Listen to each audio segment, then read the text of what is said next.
Hello and welcome to my channel.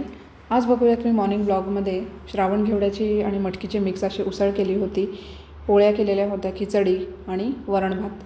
फोडणीला मी मोहरी घातलेली आहे, त्याच्यामध्ये कढीपत्ता, हिंग, हळद असं घातलेलं आहे. स्वच्छ धुवून घेतलेला श्रावण घेवडा आणि मटकी एकत्र केलेलं होतं ते घातले. आता चवीनुसार मीठ, लाल तिखट, गोडा मसाला आणि गुळाची जी पावडर असते, गुळ पावडर, ती घातली आहे मी. सेंद्रिय गुळाची पावडर आहे. तर हा फार म्हणजे माझ्याकडे जी पावडर आहे ती फारशी गोड नाही आहे, त्याच्यामुळे मी चमचाभरून घातलेलं आहे. पण तुम्हाला साखर गुळ ह्या दोन्हीपैकी काही नसेल घालायचं तर स्किप करू शकता तुम्ही. आता ही भाजी शिजेल इतपत पाणी घातलं आहे आणि झाकण ठेवून व्यवस्थित शिजून दिलेलं आहे मी. हे बघा, भाजी आपली रेडी झालेली आहे. आता साबुदाण्याची खिचडीसुद्धा एकीकडे मी करून घेतलेली होती, ती पण तयार आहे.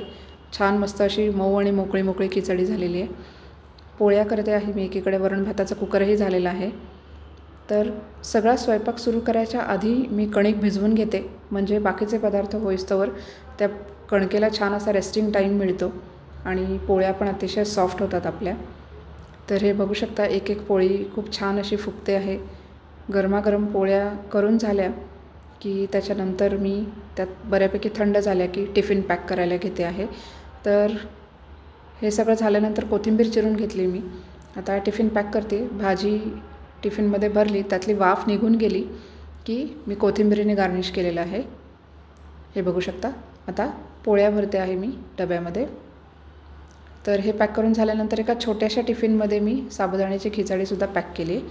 तर असा होता आजचा माझा मॉर्निंग ब्लॉग. माझ्या चॅनलला सबस्क्राईब केलं नसेल तर नक्की सबस्क्राईब करा आणि फ्रेंड्स फॅमिलीमध्ये शेअर पण नक्की करा. Thank you so much for watching. Bye bye.